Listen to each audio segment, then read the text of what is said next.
Gracias al Instituto Interamericano para la Democracia, especialmente a su presidente Tomás Regalado y a su director ejecutivo Carlos Sánchez Berzaín, porque siempre están organizando este tipo de eventos para que los latinoamericanos, los sudamericanos, pensemos en nuestros países, en nuestras realidades y obviamente en nuestras problemáticas. Hoy tenemos 6 panelistas. 4 de ellos nos acompañan aquí en la ciudad de Miami y 2 conectados desde Lima. Creo que voy a introducir en los 10 minutos que me han dado qué está pasando en el Perú en las últimas décadas. Yo pertenezco a esa generación que le llamamos bisagra, porque nos tocó vivir y sufrir el Perú a finales del siglo XX, cuando estábamos asediados por la violencia fratricida de Sendero Luminoso y el MRTA, que nos costó en un país que tenía entonces 20 millones de habitantes, 70.000 muertos o desaparecidos, según la cifra de la Comisión de la Verdad y Reconciliación. Un país que estuvo realmente al borde del colapso, que además de tener violencia, dolor, muerte, teníamos una hiperinflación. Tuvimos la tercera hiperinflación más alta de la humanidad. Creo que Venezuela nos va a empatar o ganar pronto. 1.000.000% acumulado en 5 años, del 85 al 90. El tejido social roto. Muchos peruanos salieron del país en busca de un futuro, como lo hacen hoy los venezolanos, por ejemplo. Aquí en Estados Unidos hay 1 millón de peruanos residiendo hace varios años. Y solo es 1/3 de la diáspora peruana, que se calcula en 3 millones de personas alrededor del mundo. Ellos no salieron a hacer turismo, salieron expulsados de un país que, repito, estuvo al borde del colapso. Y digo que soy la generación bisagra porque vivimos ese país, lo sufrimos, pero también vimos la luz al final del túnel, que empezó derrotando primero al terrorismo fratricida. La primera gran derrota militar contra el terrorismo fue la captura de Abimael Guzmán en septiembre del año 92. Una captura impecable, producto de un trabajo fino de inteligencia de un grupo de policías que cambió de estrategia. La segunda gran derrota al terror fue el operativo Chavín de Huántar en el año 1997. Una operación militar impecable que terminó con un secuestro de 72 personas que estuvieron más de 3-4 meses a merced de unos jóvenes que se hacían llamar guerrilleros, que no entendían lo que hacían en San Isidro, en Lima, a nombre de una supuesta revolución caduca. Fue la partida de nacimiento del MRTA. Pero también tuvimos aciertos. Y hay que reconocerle a Fujimori que, a pesar de que ofreció que no iba a ser shock económico para parar la hiperinflación, 10 días después de ceñirse la banda presidencial, hizo esa devaluación que le conocimos nosotros como el Fuji Shock, que paró de seco la hiperinflación que tuvimos. Pero no solo eso, hubo además medidas muy acertadas en lo económico, en lo político. De hecho, hemos sido los alumnos más dedicados para cuidar nuestros índices macroeconómicos a lo largo de estos primeros años del siglo XXI. Y quiero darles solo algunas cifras que he apuntado para saber la magnitud de nuestro desastre y cómo hemos ido reconstruyéndonos de a poco. Según el Instituto Nacional de Estadística e Informática, en el Perú la pobreza monetaria el año 2004 era 58.7 de la población, es decir, 6 de cada 10 peruanos no podían satisfacer adecuadamente sus necesidades básicas. Y si hablamos de pobreza extrema, esta llegaba al 16,4%, es decir, gente que no tenía asegurada su comida en el día. ¿Qué pasó?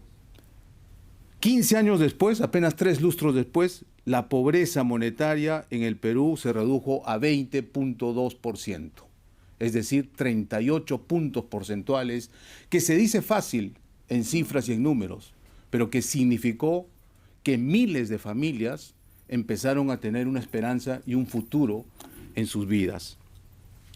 Hemos firmado 22 tratados de libre comercio y pronto va a haber una panelista que ha sido la doctora Mercedes Arauz, una de las principales impulsoras de abrir el mercado peruano al mundo. Hoy mismo estamos por cerrar un tratado de libre comercio con la India, convertida en la nación más poblada del planeta. ¿Qué ha logrado eso?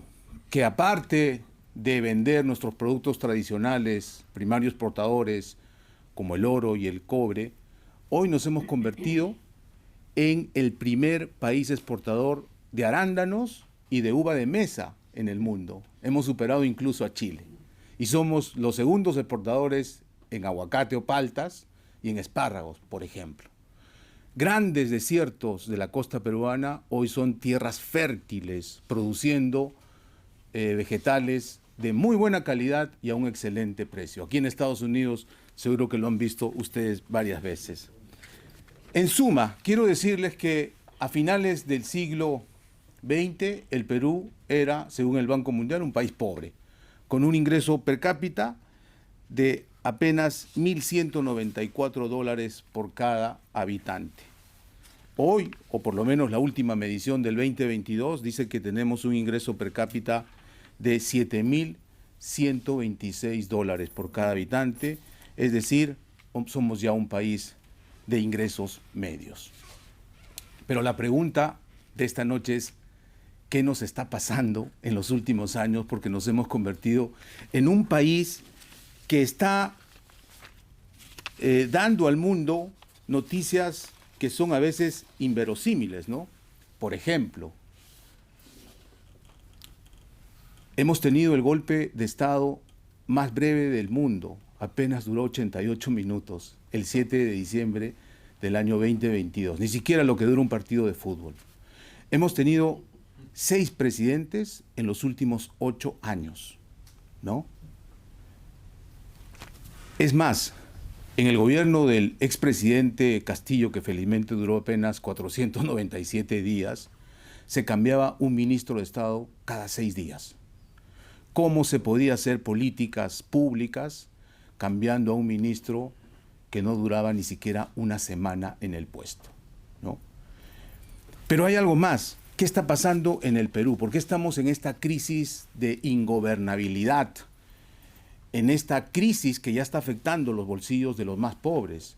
El año pasado la economía peruana no creció, decreció 0,5%. La inversión privada ha sido también negativa.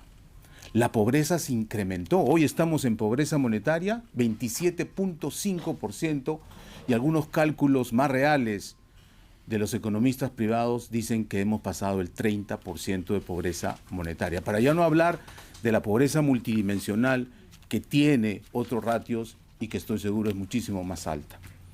No hay partidos políticos en el Perú, se han destruido. Yo me alegro que esta noche están aquí 3 representantes de 3 partidos tradicionales, con visión de país, con experiencia en el gobierno, como el Partido Aprista Peruano, Acción Popular y el Partido Popular Cristiano, que lamentablemente no son protagónicos en la escena política actual en el Perú. En el Perú ya no hay partidos políticos con esa visión, lo que hay es empresas lideradas por caciques que han hecho dinero en otras actividades, a veces fortunas sospechosas, que ingresan a la política con el único afán de, una vez con una cuota de poder, defender sus intereses particulares, familiares o de grupo. Son partidos que tienen plata como cancha, según ellos, pero que no tienen ideología, que no tienen una visión del Perú y, lo más triste, no tienen un derrotero, una luz al final del túnel para salir de este proceso de ingobernabilidad terrible. El año pasado, algunos peruanos jóvenes, sobre todo, han dejado el país. Desde el 2021 se calcula que 600.000 peruanos, la mayoría muy jóvenes y con formación universitaria, salieron del país. Muchos llegaron a Estados Unidos, otros a Europa, al Asia, y no tienen planes de regresar a su patria, porque no ven que tengan un futuro cercano. ¿Qué se espera para el Perú en este 2026, que en teoría es la fecha de las próximas elecciones presidenciales, las elecciones generales? No hay mucho en el espectro político. La pregunta de los peruanos es muy dura. ¿Por quién votaríamos si mañana fuesen las elecciones? Y probablemente no hay un candidato que convenza a una mínima mayoría. Todo lo contrario, en un ambiente de extrema polarización se ven en el horizonte candidatos extremistas de un lado y del otro, que lo que van a hacer es prender más fuego a este país ya convulso.